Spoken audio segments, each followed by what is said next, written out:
Hey everyone, I am Justin and that is Kyle, and we are the Fantasy Football Upside.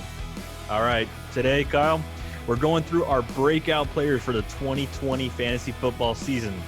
These are the players that we think are poised to become a force and presence in fantasy football.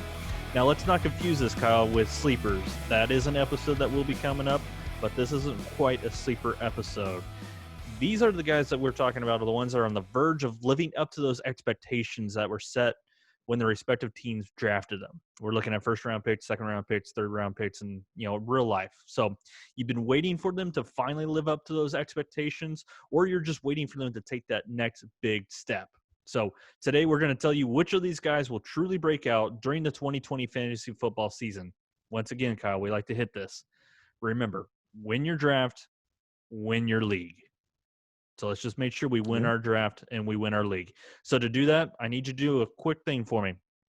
Go ahead and hit that subscribe button. Our most recent video actually said it was 80% of people not subscribed to our channel. So go ahead and hit that subscribe button, hit the bell, so that way you know the next video is coming. So go ahead and hit a like as well. Leave a comment, question, anything you got. Just let us know. We're going to be uploading every Tuesday and Thursday during the off season. And then once we hit that season, we're going to be releasing some more videos as we go. And we do actually have some fantasy, some mock drafts on Fridays as well. So, but first, we have some fantasy news of the week. Kyle, what you got? All right. So this just came out today, actually. Yeah. Really late information here. We've got Brandon Brooks, the right guard for the Philadelphia Eagles, has torn another Achilles tendon. Yeah, he's got two, right, Coach? And this is the second one that he's torn. Do we need him to point? Yeah, we need him to point on the doll where they touched him. Yeah, he says though that he knew the severity of it right away when it tore. He was running on a practice field at the time, and he says it's not as bad as the last one he tore, but he also missed the last game of the season last year because he dislocated his shoulder, so he was rehabbing for that as well. And he was ready to go for the start of the season. Usually dislocated shoulder is not like that long of a healing process. Achilles is like, he's out for the year. He's done. Yeah. And so that's absolutely terrible for him and everything, but we have to think about what's the implication as it relates to fantasy football for us. Right. Right. So they're talking about bringing back Jason Peters, who used to be left tackle. Mm-hmm. And now they've got a guy we were talking about it. He's only had like 4 games at left tackle, but they're going to bring back last year. Yeah, they're going to bring back Jason Peters and then drop him into right guard, it looks like. So we'll see what that ends up looking like. I don't know. You were talking about it, and the dude's a massive amount of humanity, right? Yeah, I mean, if that is the case and they do drop him in at right guard, that is just a massive human being. I think he's 6'8", 360 pounds. Yeah. Putting him at right guard, you just don't see that very often. So I'd be curious to see if that's what they do, or if they put Dillard over there. It'd just be very curious to see what they do. I mean, I think that usually they like to keep him, outside, on the outer edges, because his individual gravity that he has from that just massive amount of body that he has, it's detrimental only to the defensive players. But you move him to the interior line, it's going to start messing with Jason Kelce. So, I don't know, man. I mean, you pair up on that right side. You pair up essentially Jason Kelce and Jason Lane Johnson on the right tackle side. Yeah, and you put all 3 of those guys and Miles Sanders all day up the right side, right? Yeah. I mean, so this was their number 2 lineman behind Jason Kelce. So that's a big loss. That is absolutely a big loss. Mm-hmm. I think that Jason Peters has been gone or let go because he wanted left tackle money. And he went out on the market. And he's also 38 years old. Yeah, but he didn't get left tackle money. So yeah. Yep. So there's a mutual interest there. Whether or not anything's going to actually happen is another thing. So it's interesting. It's going to play out with regard to Miles Sanders, and we'll talk a little bit more about that later, I think, here. Oh, so go ahead. Oh, little teaser. Oh, look out. Little teaser. All right, there you go. All right, what I got is another thing that came out today. Several Cowboys and Texans players test positive for COVID-19. And one of those players Yeah. one of those players includes Ezekiel Elliott. So I'm sure you remember this, Kyle. You remember that video that came out maybe a month or two ago during the I'm the one shutdown. who pointed out right away when I heard about this. I pointed out like, Yeah. These guys were not engaging in risky behavior at all. No, not at all. I mean, they were keeping 6 feet apart from everybody, I'm sure. Oh, yeah. Oh, wait, there's video evidence. They Hmm. weren't. Anyways, you know what I mean? It is what it is. Zeke and his video evidence, right? Right. Didn't he like sexually assault someone? Yeah, or something that? We're not going into that. No. No, we're not going to go into that one. Well, I mean, it wasn't like. It was when he was at Ohio State, I believe. Yeah. He But- groped someone. You know what? It's one of those things where I think this is going to happen more like as we go on, especially whenever players are able to come back to the facility and everything. Mhm. There could be some, flare-ups of COVID-19, and these guys are in optimal shape, but it's still one of those things you still want to look out for. You don't want someone to go down. Is there any kind of long-term effects or anything like that? But that's just something keep an eye on, especially during the season, because I mean, if one of your players goes down, I'm gonna guess they're not going to be allowed to play if they're I mean, positive for they're not. COVID-19. They're probably not going to even be allowed at the facility. No. I would imagine. I would imagine that there's going to have to be some sort of rule, and it'll probably come up as a result of what's going on right now with these guys, that they're going to restrict their access to facilities. They immediately disclosed that he hadn't been at any of the facilities recently, so that wasn't a concern. Yep. But I did actually note that also, like literally right before you and I started, got on our call here. Yeah. Zeke confirmed that it wasn't his agent who disclosed that he had contracted COVID, that he had only confirmed it. So it sounds to me like Zeke's a little bit pissed that somebody's disclosing his personal health information. And I can't blame the man. There's a reason we have HIPAA laws in this country, And so not if it was like a hamstring or something like that, you know what I mean? Like, or a knee, either one, a knee. Yeah. I can understand that. Or if it's football related injuries, like, okay, maybe that makes sense. But this is private medical information, and and there's really literally no reason for it to have been disclosed by anyone except for him if he had wanted it to be. So the season's not going on. Presumably he and any of the other individuals who contract it right now will be healthy by the time that any camp begins. There really literally is no reason to have disclosed this other than someone. Yeah, you need got to be clicks, someone. Man. You need some news. You need some clicks. But that's the journalist. That's the journalist who's doing that, right? Who's the guy on the inside who knows this information, either on the Cowboys or in his entourage, who sold this information? Jerry Jones. I don't think Jerry Jones would have said anything. I don't think he would have. So, I mean, I don't put anything past Jerry Jones, but I think we have some sort of drop for Jerry Jones. I think. Do we? I don't know.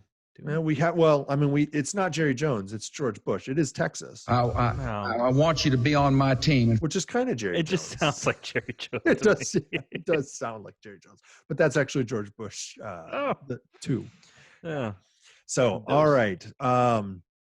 Let's go ahead and get into our breakout candidate. Yeah, why you're here, right? Yes. All right. It's why I'm here. Might be why you're here. I know it's why they're here listening. Probably. I blacked out for the first part. Give the people what they want. Yeah, I blacked out. Give the people what they want. All right. So breakout candidates, Justin. Oh, Jason. Yep. Too many Jasons already. Jeez, you sound like my father-in-law. He called me Jason for I don't know how long. It's better than being called the white boy for an entire year. Yeah. I was the white boy for an entire year. Nice. Yeah. Melissa's mother did go, he has a name. And then from that point on, I actually had a name. So I've always said that my father-in-law likes me despite his best efforts. So, yeah. All right. So back to it. Breakout candidates, right? Okay. So again, Justin talked about this already, or I'm going to call you Jason for the rest of the episode. Oh, thanks. So okay, these are the guys who have all that promise that you've known about forever. Everybody's been waiting on them to prove it before grabbing them off of the waiver wire or something like that. And so these are the guys that we're telling you don't have to wait. These are the guys who are going to actually break out this year. Get in before anyone else grabs these guys. Again, it may also be that they are being drafted pretty highly.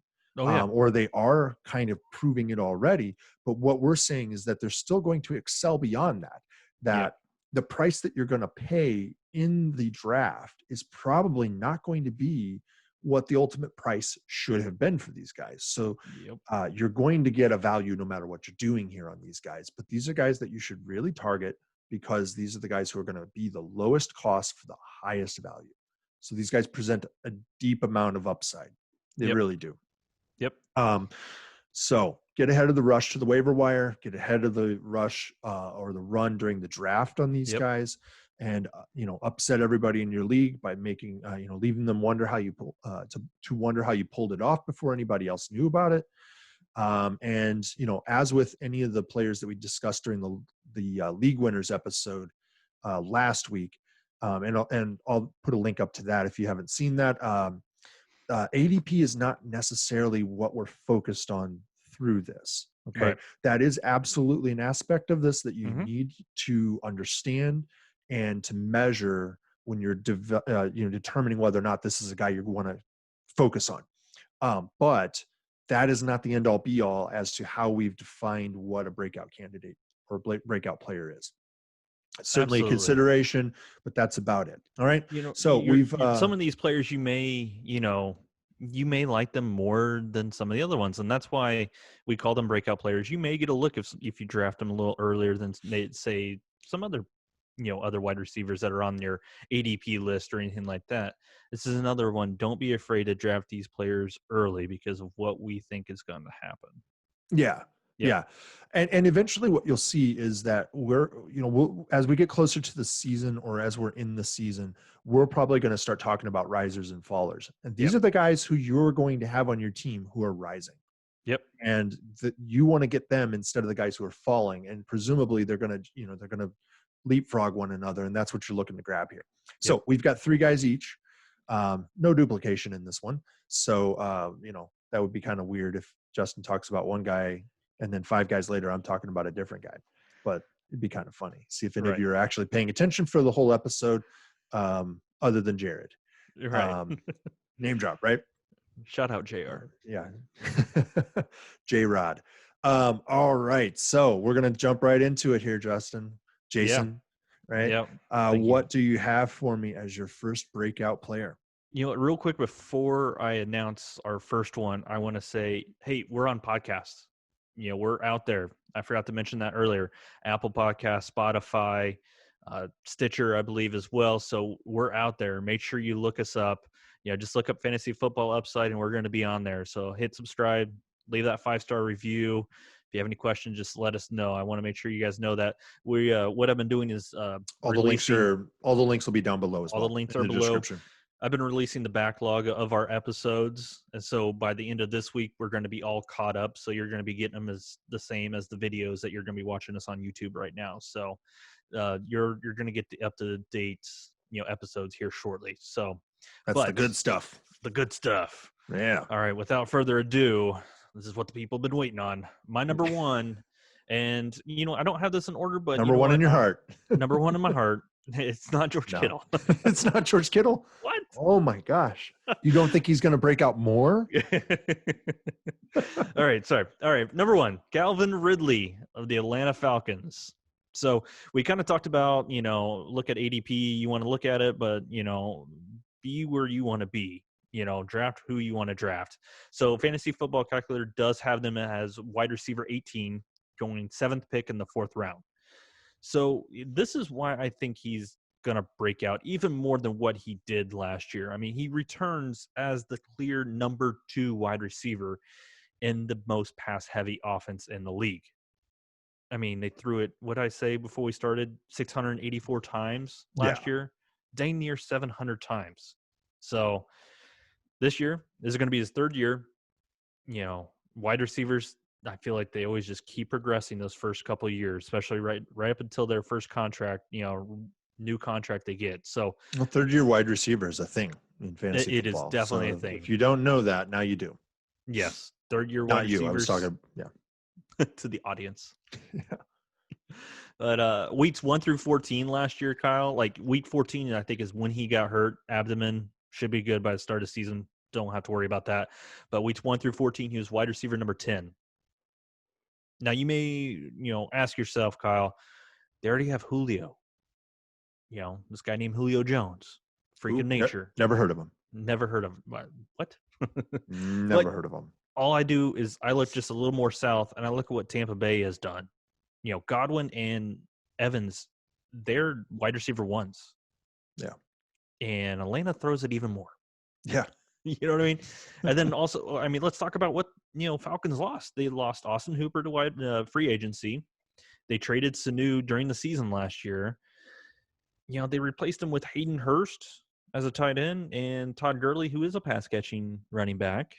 But, they didn't add a third wide receiver. They didn't add a third wide receiver. Russell Gage, he is kind of becoming a guy there. But, whenever you think of the Falcons, you're thinking he's just a guy. Just a guy. You're thinking of Julio and you're thinking of Calvin Ridley. Well, I'm also thinking though of I don't even know how to pronounce this guy's name. Olamide Zacchaeus or something. Yeah, he flashed. Yeah, he could shoot into that third player position, but he's not going to overtake Ridley by any means. I mean, Ridley's obviously shown something.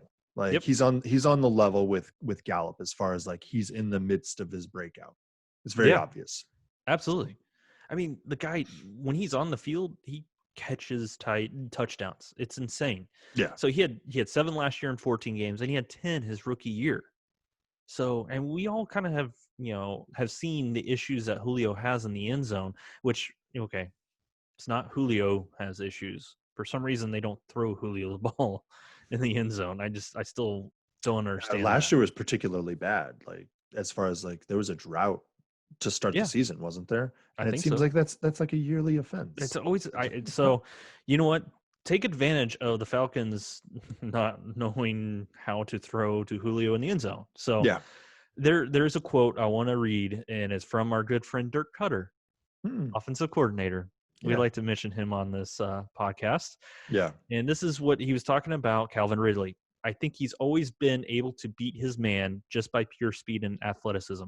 And I think as he gets a little more consistent in his route running and understanding what his landmarks are, his depths of the routes are, I think you're going to see a jump in his game. So he thinks he's not even there yet. He's not even there yet. Yeah. So he sees growth opportunity, which from a guy that was number 10 weeks 1 through 14. That's already wide receiver 1 numbers. Well, and I have heard targets described as evidence of skill. As a skill statistic, right? Mm-hmm. So it demonstrates that you have, as your targets go up, it demonstrates that you have achieved pro level skills, that you've achieved the skills necessary to compete at the pro level. And so if they're saying he's got skill improvement areas, like he can improve in skill, that means his targets should go up as he improves those. So if they see him improving those things, then his targets are going to go up. What's like Cutter's saying this guy's gonna do this. He's gonna improve, so he's gonna get more targets. So buy into it. Buy in. Yeah. I mean, I already mentioned this guy's name just a little bit ago, but Kyle, I got a feeling this is kind of going to be like one of those Chris Godwin jumps that he had last year. I think Godwin's probably ranked 16th to 20th going into last year during the drafts. Yeah, but he was second. He finished the year second, right? Second. Yeah. Second. Yeah, and an offense that throws a ton. I mean, that really could be tough for Ridley. Evans had a little bit of a down year for him. So maybe Julio's starting to backslide a little bit. I mean, he's in the twilight of his career. I don't think there's any 31. That. Yeah. I mean, so that could be kind of lofty goals, but you just never know. And that's why I have him as my number 1 breakout player. Got anything else to add on Calvin? No. I like that offense. There are a couple offenses that I think and I'll talk about another one here in a little bit. That's not Mm-hmm. my first player, but that I think are just gold mines this year. They're fantasy gold mines. And Atlanta, name something that's bad out of Atlanta to own, like a player that's bad to have on your roster coming out of Atlanta. I mean, Matt Ryan's probably going to be a back end QB1. Matt Schaub? Well, yeah, I'm talking about starters. Oh, my bad. Matt Schaub, let me check. Is he still playing? He is. He's still playing. There's a sighting. Oh my gosh. Like, do you remember when both him and Ryan Fitzpatrick were fighting over a starting job on like the Jets and then I think Houston? I don't know. I think those guys have actually been on this like two different teams together fighting for the same job. I don't know. Anyway, so yeah, no, I think that it's a solid pick. You said that he was wide receiver 18 on Fantasy Football Calculator, right? What pick is he going? Is that round 4, late? Yeah, round 7th 3? pick of the 4th round, sir. Okay, all right.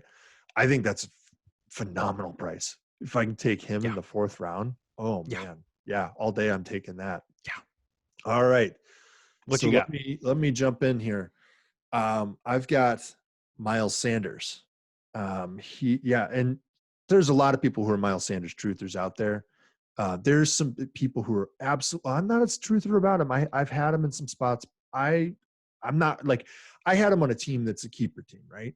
Yeah. And I'm not going to keep him probably. I've got some other value that's really good, so I'm balancing it right now. Well, you should explain why you're not going to keep him though. Yeah. Well, okay, so yeah, I'm not going to keep him because I have already got Aaron Jones, and I'm not going to trade out Aaron Jones as my keeper for Miles Sanders. I could, but in the draft capital that it would cost. The draft capital. Well, I had Miles Sanders. I think he was a 4th round pick for me last year, so he did a 2nd round pick this year. Aaron Jones is going to be like a 12th round pick for me. Yep. And so yeah, it does. That lets the audience know just a little bit more of why you're not going to keep him. Yeah, not because I don't buy into Miles Sanders. Yeah. I don't buy into him as much as some people do. Some people think he's the second coming of Christian McCaffrey. Easy killers. Easy. Yeah. I mean, I can see some of the skills as to why they think that, some of the numbers and everything. But let's not kid ourselves. Christian McCaffrey is something that is very, very special, that is an elite talent that you don't see year after year after year. Right. They're not being drafted every other year. Like the last guy before Christian McCaffrey to do anything remotely close to what Christian McCaffrey did, like at that level as a running back, LT, it might have been LT. And you know, that we're talking nearly, what is that? Like 13 years, 12 years between those two performances. Man, I miss LT. Yeah. Gosh. Yeah. He was actually at the, I went to the draft up here in Chicago a couple of years ago when it was the first year that it was held here in Chicago. Mm-hmm. And he was one of the guys who was on the stage. It was the full day part of the draft. Mm-hmm. And I was up in like the draft area, actually, like in the actual area up with all of like the crazy fans and stuff. Yeah. And my brother-in-law was sitting next to me wearing an Urlacher jersey while I was wearing a Favre jersey with a cheese head on. And shocker. But then LT was there, so that was pretty cool. Like that we got to hear his commentary on each of the picks, which is an interesting thing, you know, to hear a player commentating about it. All right, so back to it. Miles Sanders, Fantasy Football Calculator has him as running back 11. He's currently going 9th pick of the 2nd round. I don't think that's a terrible price. I think that's about where he should be right now. Mm-hmm. I'm just advocating that you should take him because it is entirely possible that he finishes somewhere ahead of running back 5. Yeah. It is possible. It is possible. And you know, he wasn't running back 11 last year. So, look, they've got one of the best offensive lines in the league. They did lose Brandon Brooks today, so that's going to change calculation a little bit. However, if they do bring in Jason Peters, the right side of the line is just a friggin' bulldozer for him to sit behind and just, you know, get 5 yards a carry starting out. Like, here you go, take this. You should start up there. You know, can hide behind just Jason walk up Peters. there 5 yards and then take off running. You know. Yeah. So yeah, that's. I don't think it's a terrible drop off. Yeah, Brandon Brooks is a great right guard. He's one of the best in the league. One of the best. Pro Football Focus actually had this line, including Brandon Brooks, though, rated as the best in the league because they had all At 5 run blocking? guys at run blocking. Yeah. They had all 5 guys at top 10 in their position in run blocking. And that actually was only one guy who was outside of the top 2 in their position league wide. So 4 out of the 5 guys were considered top 2 in the league at their position. That's pretty insane. You couple that with the fact that based on last year's fantasy points allowed by defenses relative to this year's schedule, he has the 12th easiest running back schedule in the league. Okay. Or the 12th most likely to have a profitable year. Now, that's not one of the extremes. So some of those defenses might have fixed their problems. Right. Some of them might have gotten worse. But I think it's a pretty safe bet to say that he's in the upper half of the league as far as the schedule that he's going to be facing for profitability for you. All right. And then there's like nobody ahead of him anymore on this depth chart. They haven't brought anybody in. Who was your guy from last year? Who was stealing his carries? Jordan Howard. We're not going to get into it because I know how you feel. I know how you feel about it. But yeah, Jordan Howard was stealing a lot of carries. And so, yeah, Jordan Howard was stealing a lot of carries. And I was going through this with you a little bit beforehand that despite all of those facts, he still showed up. And he was 22nd in carries at the end of the year, 22nd RB, and he was 13th in targets among running backs. So despite what felt like more than half of the season with Jordan Howard getting everything. Yeah, what was it? It was probably up until like week 10 or even more than that. Yeah, it was like, I think week 8 was when he started finally seeing some major actual play. But it was like, when was Jordan Howard actually, when he went down kind of thing? I'd have to look. I don't know exactly. No, keep going. I'll try to pull it up. Yeah. So let's see here. Okay, so the oddest thing, I'm looking through all of his stats and everything, looking through his rankings and everything, and 7 keeps popping, right? 7 miles an hour. All right, so that's for you, Justin. Thank you. So 7 kept popping up. All right, this team is 7th last year in run plays called. They were he finished 7th in receiving yards among running backs. He was in 7th in yards per touch. And the last 7 weeks of the season, he finished over 70% snap share in 5 of those weeks. And in 3 of those weeks, he finished over 80% snap share. So, yeah, people are afraid of Boston Scott, right? Yeah. Boston Scott and him were the only 2 guys running that ball those last 7 weeks, basically. And go ahead and hit that 7 drop again. Yeah, I'm going to hit that 7 drop. 7 miles an hour. And so, look, only 2 of those weeks were under 55% snap share.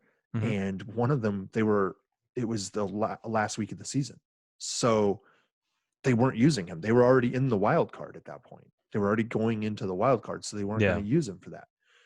So they just pulled him off the field, and he had like less than 30% of the snap share.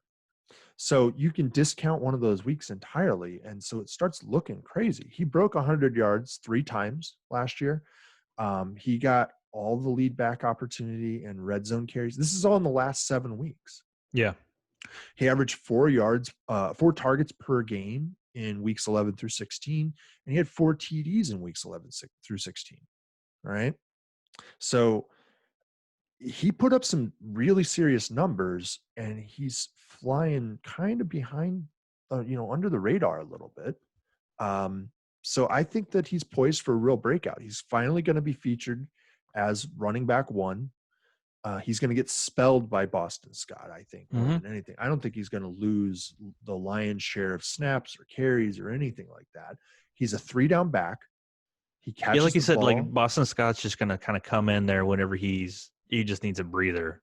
Yeah. He's not going to be going out there, during the next run of plays. You know what I mean? That's just not going to happen. No, they're not going to. I think that this will be one of the first times that you're going to see Doug Peterson actually give a guy the lion's share of carries. Yeah. Who actually is worth giving the carries to, rather than somebody like Jordan Howard. Jordan Howard now. So, dude, the Bears broke Jordan Howard. They did. I did want to mention, though, that he's my only running back that I put in this list. But I did debate actually including another running back. So I have an honorable mention, and this is another shout out for you here, Justin, or Jason rather, because it's an indie guy, right? It's Jonathan Taylor. Yeah. I considered putting him there. It's tough to put a rookie in. That line is friggin' phenomenal. Like, just absolutely nominal. Quentin Nelson is my spirit animal. Yeah. But the running back schedule didn't line up as good as Miles Sanders. And then also he has competition with Marlon Mack. So you're not going to get the full year out of him that you will get out of MilesAnders. So that's, I think he's going to have I think Jonathan Taylor's going to have a similar year to what Miles Sanders had last year. I think so too, but I think Marlon Mack is a better running back than Jordan Howard for sure. They're going to be really splitting those carries right at the beginning of the season. But I think towards the end, I think you're just going to see more and more work for Jonathan Taylor as he goes into the postseason. He's a much more complete back than Marlon Mack is. He is. He catches the ball. Yeah. I mean, it's just, Marlon Mack's done pretty well for where he was drafted and what he's done for this team. So it'd be interesting to see. But that was a good honorable. Do you have anything? Yeah. Do you have anything to add on Miles Sanders though? No, I mean, I picked up Boston Scott towards the end of the season just because I saw him kind of flash there. I still just stashed him at the end of my bench, so I've done a little research on him. So, he doesn't have the draft pedigree as a Miles Sanders, but he did show up when needed. But that's what he's going to be this year. I think he'll show up when needed to spell Miles. Yeah. So, like you said, we could finally see Doug Peterson going with the number one running back. And why not, man? This guy produced. You know what I mean? He took over Saquon after Saquon left and put up a great year at Penn State. And, he's still got a lot of miles left. He's got a lot of miles left. How many miles? 7. More than miles an hour. Hopefully more than 7. Hopefully more than 7. You just ruined him. The Bears ruined Jordan Howard and Kyle. Ruined Miles Sanders. Yeah. All right. So let's go ahead and move on here. Who do you have as your again, these aren't numbered specifically, at least not for me. I don't have them ordered. But who do you have here as your second player? My second player is Mr. Hilah Murray, Mr. 5'10". So you might be thinking, okay, he's probably getting drafted pretty early, which he is. Fantasy Football Calculator has a QB4, first pick in the 5th round. So that's pretty early. But what I see and what I usually see, QB3 possibly. I think what we composite, or we do. We have him QB3. It's always one of those things. It's the second year. You always see like that nice jump from rookie year to the second year, and they always talk about the game slows down for him. Unless you get mono. Yeah, well, all right, Sam. Easy, Mr. Darnold. Yeah, but or you have Adam Gase as your coach. He got cased. Yeah, that's what mono meant. He got gazed. Yeah, but where's Adam Gase? So back to Kyler. As a typical rookie QB, he had up and down rookie year. I mean, that's to be expected. He still finished as a 7th QB. Just some quick numbers. He finished with 3,700 yards, 20 passing touchdowns, 12 picks, 4 rushing touchdowns, 544 yards on the ground. You would think that's really good compared, but you have this guy named, Lamar Jackson running 1,200. Those are designed runs too, to some extent, for Murray. Yeah, I think so. His mobility is his scrambling is amazing, though. Yeah, his scrambling is amazing. Yeah, I think that we were talking about the difference between Josh Allen's scrambling and Lamar Jackson, right? Yep. Lamar Jackson, it's a called run, and then he's basically scrambled in the run. because it's like a delay. Right. And Josh Allen, he moved off his first read and decided, screw it, I'm gone. And so I think Hilah there's Murray. no more reads. It just go. Yeah, I think Hilah Murray, it was like, oh, I don't have time to get to this read, so I'm going. Right. Or it was a called play. Yeah, no, absolutely. So, another thing is, excuse me, when it comes to looking at Kyler's last year, he was kind of unlucky in the touchdown department when it comes to throwing. I mean, he was only 3.7 touchdown percentage. I mean, the league average is right around 5. So I could see that kind of jump up. I mean, if he just gets back to that league average and throws around the same, which was right about 540 attempts, I mean, you're looking at his touchdowns going from 20 to 27. Yeah, I think I've got him right at about 26. I've also got his interceptions coming down. So yeah, exactly. I mean, that usually happens that second year. Yeah. I mean, he's probably going to run about the same. I mean, you put up another 4 rushing touchdowns, another 500 plus yards, you're looking at top 3 QB potential for sure. I have him getting more yardage this year. I have him, yeah.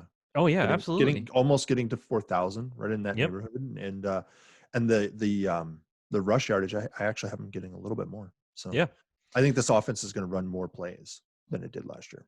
Absolutely. I mean, that's what Cliff wants to do. That's what Cliff Kingsbury wants to do. He wants to run more plays. I mean, at Texas Tech, I mean, it was insane. It was insane the amount that they, how many plays they had, but it was just insane amount how many throws they had too. Yeah. So one thing to look at though, offensive line is a little suspect. I mean, he was sacked 48 times, but you could also look at that and be like, okay, he was scrambling maybe a little too much. Maybe he was just holding the ball a little too much. He was looking at one read and not going to his other reads or something like that. I mean, that happens. He only had 12 picks. So, for the amount of scrambling he was doing, he was probably holding the ball a little too much. Yep. Is what that would work out to. Arizona, they drafted a offensive tackle in the 3rd round. The guy kind of fell. Josh Jones out of Houston, I believe. So that's somebody that could come in this year to kind of help shore up that line. I haven't even mentioned about this guy named DeAndre Hopkins. Who? Yeah. He's on the Cardinals now. You can only just expect your production to go up. Since when? No. Since Bill O'Brien woke up from a haze. Like, Did somebody ask? Did somebody ask Bill O'Brien whether or not DeAndre Hopkins should still be on the Texans? Did anyone bother to ask the man? I mean, who just wakes up one day and be like, you know what, Kyle? I think I'm going to trade DeAndre Hopkins today. I think that's my plan today. It's maybe he doesn't plan. There's something about like guys who used to be with Bill Belichick, right? Like Matt Patricia is the same way. Like the whole like shorts in the snow at practice that he demands has to be outdoors during the snow. Well, like they have an indoor practice facility, right? And he makes them practice in the snow while he's wearing shorts because he's harder than the players. It's like, that's crazy.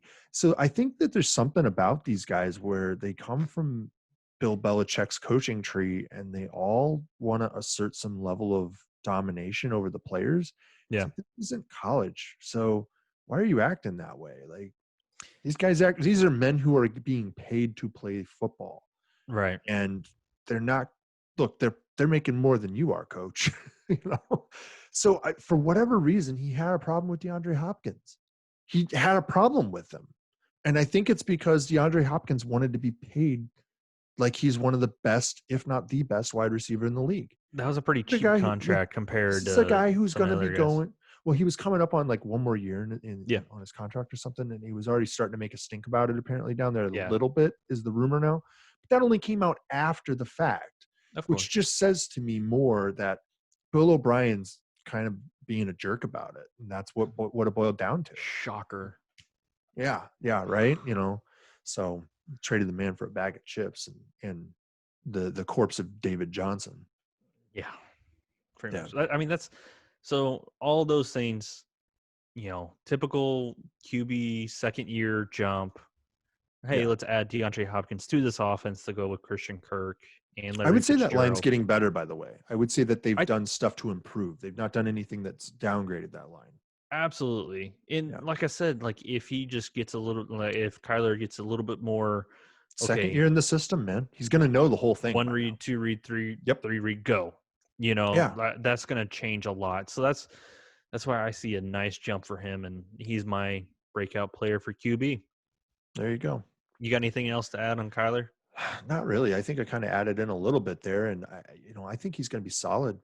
Yeah. The price is expensive for him. I don't know if I'd pay that, Mhm. but I think there's no reason to suspect he's going to underperform or underwhelm there. So the price that you might pay for him, 5th round ain't terrible. It's one of those things where, yeah, we mentioned during our QB episode that we love to wait on QBs. And this is one of those things where if you see him falling for some reason, into the 5th round, 6th round, holy crap.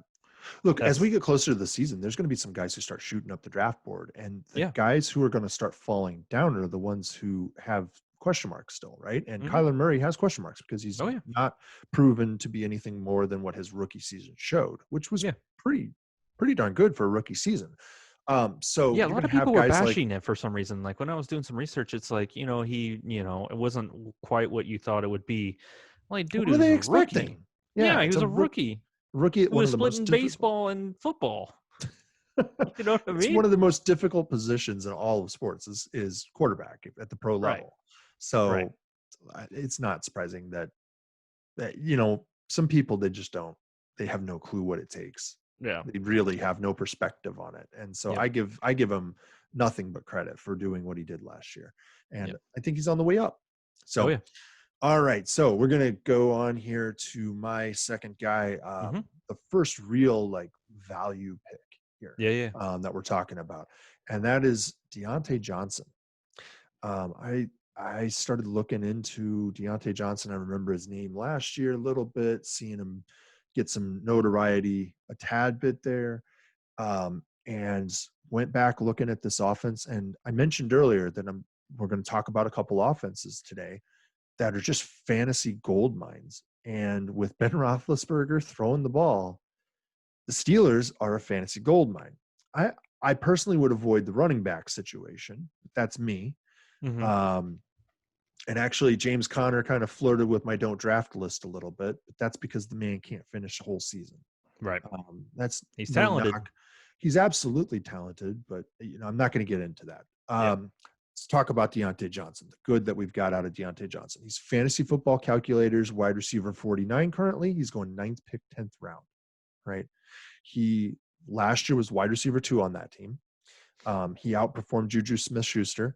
Yep. But admittedly, the QB situation there was a friggin' clown car. You had Duck Hodges, right? Ducky. And you had Mason, I'm going to sue you, Rudolph, suing opposing players, right? Bash you in the head. Yeah. Rudolph. Well, he's the one who got bashed in the head. Yes. Sorry. Yeah. But don't ask him that. He probably doesn't remember. He might not. I don't know. But anyway, Deante Johnson, he is poised to dominate. You've got Roethlisberger coming back, and we talk about Stafford, just huck it and chuck it, right? That's all. This is a throwing team. Ever since Le'Veon Bell has been gone, this team just throws the ball. Yep. All the time. Yep. All the time. And they wanted to do that last year. They couldn't do that last year. So, yeah. They tried. They just couldn't throw it more than 10 yards. Yeah. So I'm going to give you a comparable here that is not a perfect comparable. I will admit that. But Antonio Brown and Deante Johnson are built the exact same. Body type, everything. Well, so, hopefully.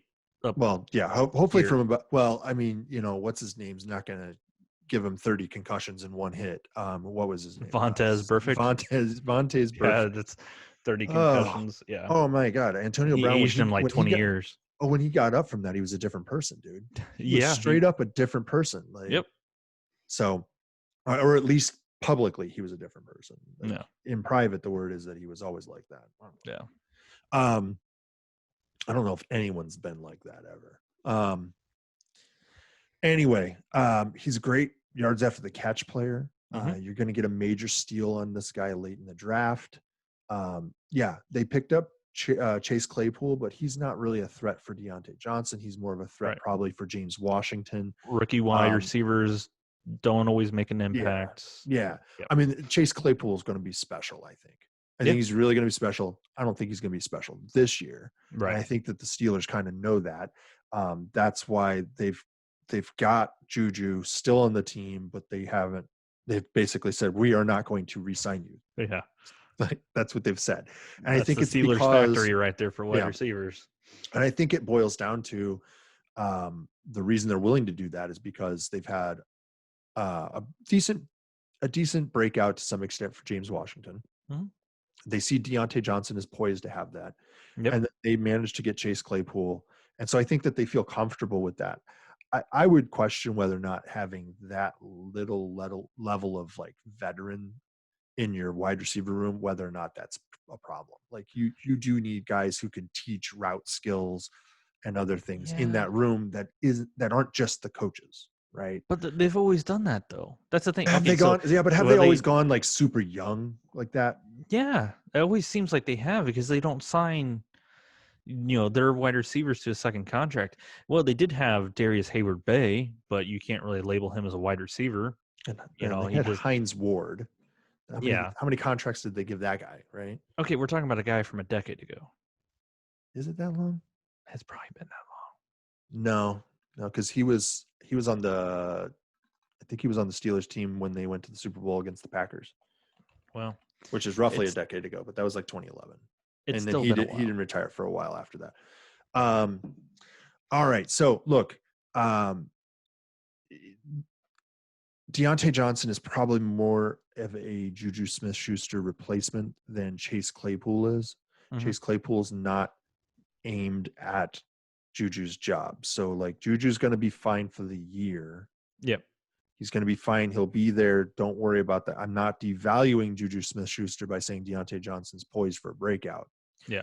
But look, Johnson was the best in the league last year at getting separation at the point of the catch while receiving passes from two less than pro starter QBs. Yeah. Right. Not only that, he had 4.2 yards per catch on completions at the completed point, right? 4.2 yards per catch at the point of completion. Mm-hmm. And then he added to that 3.2 yards per yards after the catch. So that's wide receiver 53 when he catches the ball, wide receiver 24 when he runs with the ball. That's phenomenal. That just shows, imagine a guy that can throw the ball like Ben Roethlisberger. Yeah, imagine a guy who can throw the ball further than me. Yeah, actually being the QB rather than two guys who I could possibly throw deeper than. I can't do the rest of the stuff. No, I might be able to throw deeper than them. So, yeah. So, look, basically what it boils down to is that this guy's value is depressed right now as I see it. Yeah. Simply because of the QB situation from last year. You're looking at one of the absolute best rookie wide receivers from last year. He had a ton of catches last year, a ton of opportunity, and he did stuff with it. They didn't throw. Look, last year they were 27th in pass plays. Okay, but if you go to the year before that, they're a lot higher than that. They're a lot better than that. Okay, and his numbers, when you look at them, I can't give you great numbers other than a few here and there, but it's because it shows what he's going to do. Like, he wasn't getting targeted a ton, but he still was 34th for receptions. Okay.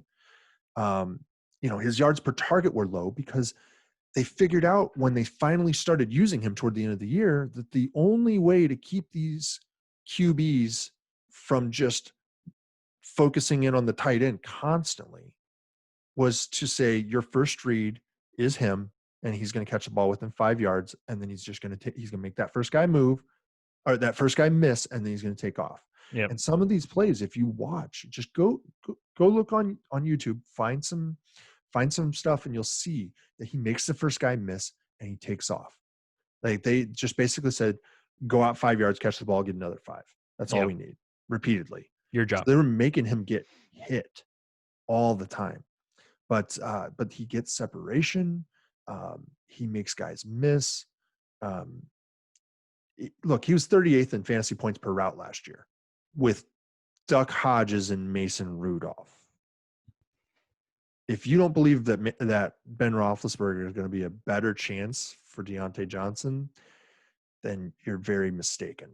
So that's what I've got on Deante Johnson. So with, some of the stuff that's been coming out, as well as, Juju is going to be going back into the slot. And I think that just helps Deante Johnson. Yeah. I mean, that means, safeties will have to come down to possibly help against Juju because he is a dang good slot wide receiver. Oh, yeah. He's a big and guy. That just opens up even more on the outside for Deante going over the top. So I'm right there with you, man. I'm definitely right there with you. I do like Steelers wide receivers. And then you always look for that wide receiver year 2, year 3 jump. You just love to see it. Oh, yeah. Yeah. So you're definitely onto something. All right. You just have to snake them from you. You're going to keep Juju and go after Deante? Make sure I'm good for the next couple of years. Yeah. Good. I don't know. I mean, he's going. What did I say he's going here? Let me pull it up. Yeah, he's going pretty. Oh, yeah. It's terrible. He's for 10th a keeper round. league. Yeah. For a keeper league, it's not the greatest. No, it's not. But still, it's Yeah. 10th round. Yeah. You got him at least. Look, if he's a wide receiver 2, you're going to be valued for a couple of years. Yeah. So in our keeper league. Well, it just depends on what Ben does after this. It really does. It really does. Okay. Yeah. So I have another wide receiver Oh, in the old AFC South, Mr. DJ Charkh. yeah. Now, I remember going over him during our wide receiver episode and thinking, okay, my ratings are probably going to change. My rankings are going to change on him. And that's why I have him here as a breakout player. Now, his fantasy football calculator is already kind of showing that he could be a breakout player. He was wide receiver 19, 8th pick of the 4th round. Now, we've already talked about this. Calvin Ridley is going into his 3rd year. Guess what DJ Charkh is going into? Yep. 3rd year. So, I mean, going into last year, this is a guy that significantly outperformed his final ranking on Fantasy Pros. So most likely he was undrafted last year in, fantasy football. He was a 74th, ranked player for wide receiver last year. So if someone drafted him, they probably were getting looked at like, who? Who? Charkh. Yeah. It's spelled Shark, idiot. Dude. Yeah. But this guy, okay, this is another thing that not everybody knows. He finishes a 12th best wide receiver, Kyle. Yeah. I still think he's going to break out, even though he finished 12th, because people are still bashing him. This is Fantasy Football Calculator as wide receiver 19. I looked at some other ones. They had him in the high 20s. I think people just bash that offense. And, Well, they bash the Jaguars because it's the Jaguars. Yeah. But Minshew's not terrible. Like, dude likes to chuck it. Dude, that's what we like. He's look, if guys like Ben Roethlisberger can make it, coming out of a mid-sized conference, and he's a big dude, right? Yeah. But if you can throw a good deep ball, you're gonna do well in this league. Like, you really are. As long as you've got protection along the line and a decent enough run game, you're gonna make wide receivers look really, really good. Yeah. I don't mind QBs that throw picks because you know why? Yeah. They're taking chances. Yeah. They're throwing down the field. Yeah. And this guy's going to come down with them.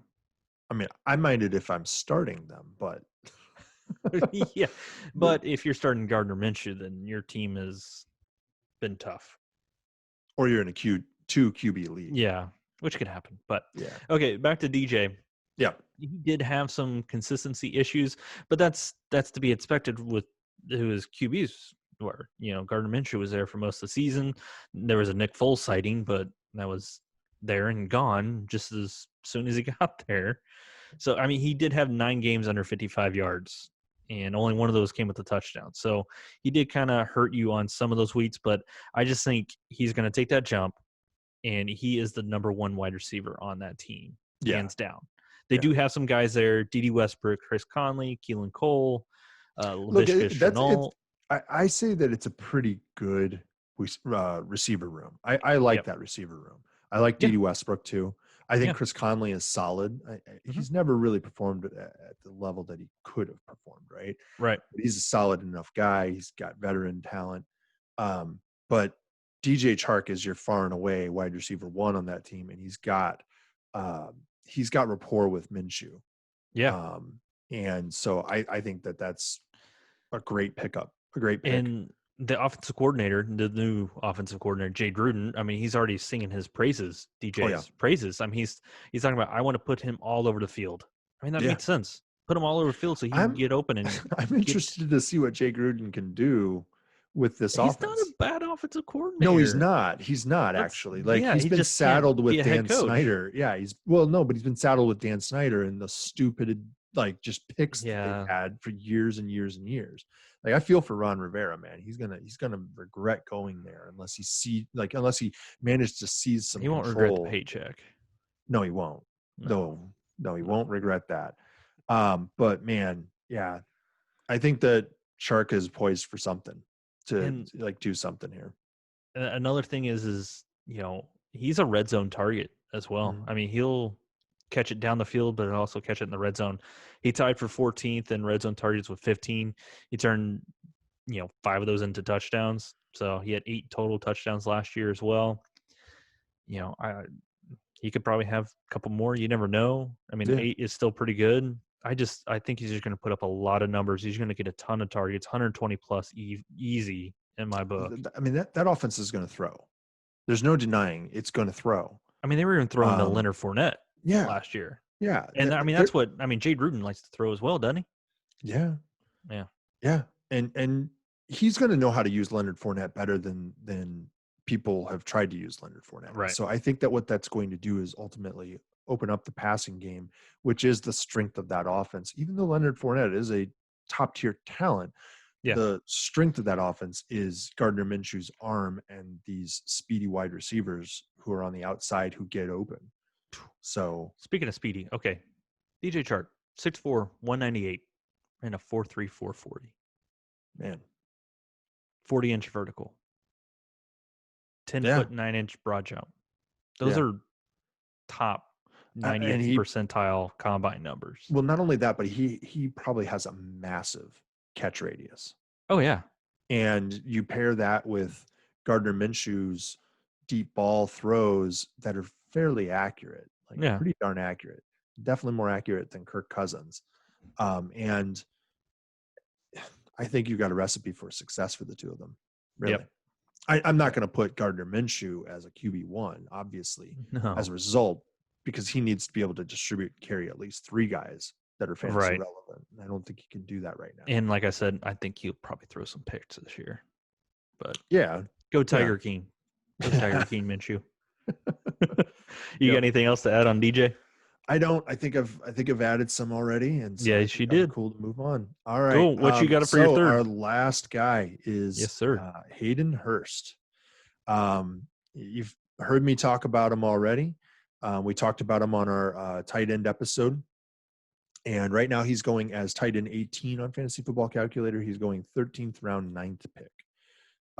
He is presently still listed as a Baltimore player on Fantasy Football Calculator. That's how little they are showing up for him, right? I can get no respect. Yeah. Atlanta. Yeah, Rodney Dangerfield, right? That was so bad. Yeah, it was really bad. You should probably stop that. Delete. Yeah, I'm going to edit that part out. Right. Right. We're leaving that. I'm going to feature that. I'll turn up the volume for those of you who want to rewind and listen to that again. Perfect. Thank you. Yeah. All right. So look, Hearst moves over from Baltimore, where I think he's had a total of 71 targets in his entire 2 years. Yeah. He got beat out by Mark Andrews after getting an injury and then ceding the position to Mark Andrews, and he just never let go. Right. This is, what was it, Lou Gehrig who did that or something like that? Guy got injured, and the only reason that Lou Gehrig got to start one day and then never stopped. Yep. All right, as far as moves this off season, I rate this as probably one of the top moves in the league that could affect your fantasy football team. It's a stiff price. I mean, they must really like him for the price that they paid. Oh yeah, they paid second heavily. round pick. Yeah, they paid heavily to get him. Yeah, they believe in him. Then they went and gave him money. They believe in him.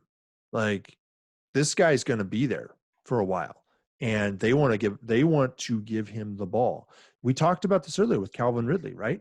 Yeah. He's got one guy ahead of him, and Hayden Hearst has nobody on this depth chart ahead of him. And the only people he's competing for the ball with down the field are Ridley and Jones. That's really it. And I how many times do I have to say Dirk Cutter? He throws to the tight end. That's all. Like 50% of the play calls are to the tight end. This is the offense that threw the most in the league last year. There's no reason to believe that they're not going to throw. They may throw dang near 700 times this year, Kyle. They might. Yep. Well, I mean, they got a pass catching running back, so why not? There's another opportunity to throw the ball. Like, why not? So, look, there's only 3 pass catching options really on pass plays in this offense, and he's one of them. Yep. He was drafted as a tight end 1 in Baltimore. He's being treated as a tight end 1 here. And look, getting beaten out by Mark Andrews, that's nothing to be ashamed of. Like, he's a legit talented guy. There's steal of a 3rd round pick. Yeah. There's no denying it at this point. Yeah. Let's see here. Dirk Cutter's just going to keep throwing this to him. And they led the league. Dirk Cutter focuses on tight end more than anybody else in the league. And Matt Ryan loves to throw to the big targets in the end zone. He really, really does. And so I was telling Justin earlier that my comparison for, like, we always have comparable players, right? Like guys who are, this guy's like this guy. Hey, Mom, he said my name right. Yeah. Dirk Cutter, I've got a comparison for him, and that is the anti-Bruce Arians, right? He's not aware that there are offensive linemen so much as there's just people who aren't allowed to catch the ball. I need my drink. It's like Bruce Arians with his, whiskey and his, It's like, what's this TE on the roster? What is that? That's just another lineman. Okay. Yeah, we don't need to worry about him. Yeah. Oh, wait, the other team thinks that he might go out for a pass. We could use that. Not to throw the ball. No. Just to decoy. Yeah. We could have some other colorful language that. Bruce Arians is a. Dude, Frank Caliendo's. He gets a little blue. Yeah, Frank Caliendo's impression of him is glorious. It's probably nothing but bleeps. Yeah, it's pretty easy to impersonate a guy when all you have to do is bleep it. Yeah, I don't care who we are. We're just gonna beat the out of. Bloop, bloop. Yeah. All right. Terrible joke. Sorry. Like backing up a truck. Yeah, it was. Bruce Arians. So Cutter's the anti-Bruce Arians, whereas Bruce Arians is is like a semi-truck backing up. Yeah. Not that he's a big dude. He's not. All right. So look, Hearst drops right into Hooper's spot. He really does. You should expect roughly the same targeting opportunity. I don't know that you're going to have the same level of output. I mean, last year Hooper was phenomenal in the catch. Like he was targeted like 90 times and caught over 80 of them or something. So you can't expect that anybody's going to perform at that level. But like Justin was saying before, they lost players. There's vacancies in this offense for catches. And so there's going to be more targets available. And I think that him being more of a true, pass catching tight end is going to result in him. He's possibly going to end up somewhere around 100 targets. It's entirely possible that happens. This offense has more space to grow for passes, if you can believe it. I just finished my projections for Atlanta, and that's going to be in our victory draft kit. It was over 100. Yeah. Over 100 targets. I mean, that's what happens when you could throw it over 700 times. Yeah. Yeah. Well, and you're the third option, Yeah. All right. So look, you should draft him fully expecting that breakout to come. there's no reason to believe it's You not don't going have to pay that much Like, for him. Yeah. Oh gosh. Yeah. Yeah. I mean, this is one of those back of the draft tight end targets that you should be Yeah. aiming for, really. Unfortunately, though, there is starting to be some noise around Hayden Hearst. Matt Ryan's out there tweeting about him, saying, "Hey, I like him. I think he's a great pass catcher." All this stuff. So, like, the noise is starting to pick up. Word's getting out on him a little bit, so the value might start to disappear. That doesn't make him any less of a breakout value. It just means that the draft value isn't as great. Right. So you're still probably going to be able to get this guy somewhere 8th, 9th, 10th round by the time the season rolls around, which isn't terrible. If you're taking like, let's say you're in a keeper draft where a good amount of value has already gone off the board in the first few rounds. So people are, moving up the board. You're grabbing a tight end in the 8th round. That's not terrible. That's not terrible. So yeah, especially if you're like, your keepers are being picked behind that spot. That's really not that bad. It's as though you are picking the guy behind your keepers anyway. So it's not going to make his breakout any less significant. It's just going to make it a little costlier. Yeah. That's all. So, so those are our 6 breakout players for 2020. We might come back closer to the season and start doing some breakouts by position. Right. So that if you're looking for positional value questions or positional breakout situations as you prepare for your drafts, we'll have some videos like that for you. And so hopefully these guys are guys you're able to target in your draft, find value out of them, find a future for them, and hopefully they can help you get to that championship. Championship. And so as Justin mentioned before, we are working on our victory draft kit. Hopefully we're going to have that available here in just a couple weeks. We want to have that ready for you as you start preparing for draft season, which is going to start sometime here in late July. And at that point, the big drafts start happening. So we're going to have that for you well in advance of that. It's going to have all kinds of great information. We're going to have our projections in there. All of our rankings will be included. We're going to do tier breaks. We're going to have player breakdowns. We're going to have all kinds of lists with sleepers and breakout candidates and other things. We're going to just identify pretty much anything and everything that you're going to need.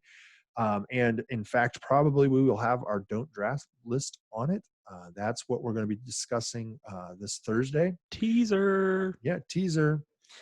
So anyway. What do we like to say, Kyle? Win your draft? Yeah. Win your league. Boom. Yeah, you cannot win your league unless you've won your draft, guys. It's just not going to work for you. There's only so much you can do on the waiver wire. You have to be really good on the waiver wire. Yes, but you do. If you didn't win your draft, then you are not in position to win your league. You're really behind the 8 ball. Yeah. I mean, the draft. You're not going to win your league by winning your draft, but you can't win your league unless you won your draft. Like, you can lose your league. Not happen. Yeah. You can lose it that day. Yep. Like, you can show up, pay your money for your league, and then literally 2 hours later walk out and go, well, crap. Or as Justin said last year. Pretty much.